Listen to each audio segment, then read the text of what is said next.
Hello! In this video, I would like to introduce raids, where you can take part in exciting battles.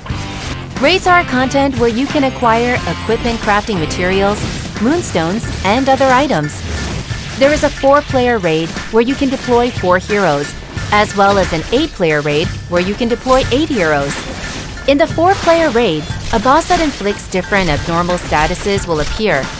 Also, the bosses that appear use powerful skills during battle, and a hero with a suitable suppressor will be required for each boss. Suppressors are similar to ultimate skills, but regardless of the ultimate skill gauge, if a boss monster uses a powerful skill, the button will activate and it can be used immediately. Let's take a look at the 4 different types of 4-player raids. First is Gigantus's Pirate Fleet. Because most of Gigantus's skills require 3 to 4 seconds to cast, you can minimize the damage by quickly preparing during that time. In times like these, it's nice to use the rally feature to operate all your heroes at once. As most of Gigantus's skills have the burn effect, I recommend using Greater Grade Gillahan, who has a burn immunity. Additionally, you can use either Rare Plus or Common Grade Lens Suppressor skill Eruption to suppress Gigantus's ultimate skill, Giant Claw Press. So, I think it would be a good idea to have Len in your team formation. If you complete Gigantus's Pirate Fleet, you can acquire the Oceanic Strategy Book as a basic reward. Strategy books can be used for enhancing formations. The second raid is Daybreak Exodus. As most of Varian's skills have the paralysis effect, deploying Greater Grade Henry, who has a paralysis immunity, will be of great help. You can use Rare Grade Rudy's suppressor skill Insight to suppress Varian's ultimate skill, Gust of Doom. If you complete Daybreak Exodus, you can acquire the Legion Strategy Book as a basic reward.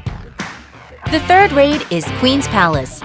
On the right, you can check the skills of the boss monster, Queen Lizadria, and if you're close to her during the final attack pattern, the Poison Mat skill will deal continuous poison damage, so it is recommended to avoid charging at the boss as soon as you start. Additionally, Lizadria's skills have a lot of poison effects, so deploying Greater Grade Ian, who has a poison immunity, would be a good strategy. Lizadria's ultimate skill, Gorge, can be suppressed by Legendary Grade Rachel or Rare Grade Iota's suppressor skill Counter. Keep in mind that Legendary Grade Rachel can be acquired through the Account Combat Power reward, so please keep this in mind. If you complete Queen's Palace, you can acquire the Kingdom Strategy Book as a basic reward. The fourth raid is Dunfrost Fortress. Dunfrost Fortress's monster Avalanche summons the Essence of Cold, which gives debuffs midway through battle, so it's best to prioritize attacking the Essence of Cold first. All of Avalanche's skills have the freeze effect, so it would help to deploy Greater Grade Adele, who has a freeze immunity. Also, Avalanche's ultimate skill, Tyrant's Footstep, can be suppressed by using Rare Grade or Legendary Plus Grade Chains, suppressor skill, Imprisonment. If you complete Dunfrost Fortress, you can acquire the Demonic Strategy Book as a basic reward. As recommended previously, heroes with abnormal status immunities increase their immunity rates as their skill levels grow, so it's a good idea to focus on leveling them up. Furthermore, when putting on equipment, I recommend that you equip them with a skill level boost set. Next, let's take a look at the 8-player raid. On the right, you can check the skills of the boss monster, Celios.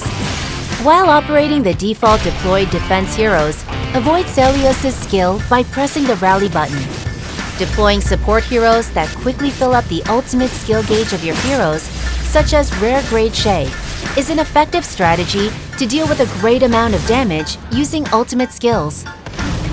Additionally, Segmentation, the active skill of Celios, can be suppressed by Rare Grade Ming's suppressor skill, Destroy, so it might be a good idea to add Rare Grade Ming when forming your team.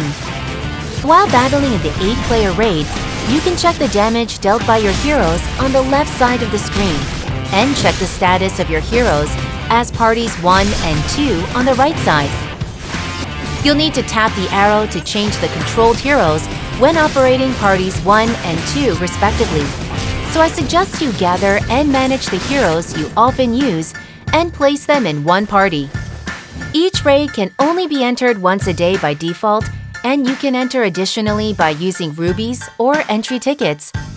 You must clear each difficulty to challenge the next difficulty, and you can activate the clear feature for difficulties already completed to immediately acquire rewards and receive the completion buff described in our second video. Today, I introduced you to all the details of the 4-player and 8-player raids. I hope to see you next time. Thank you.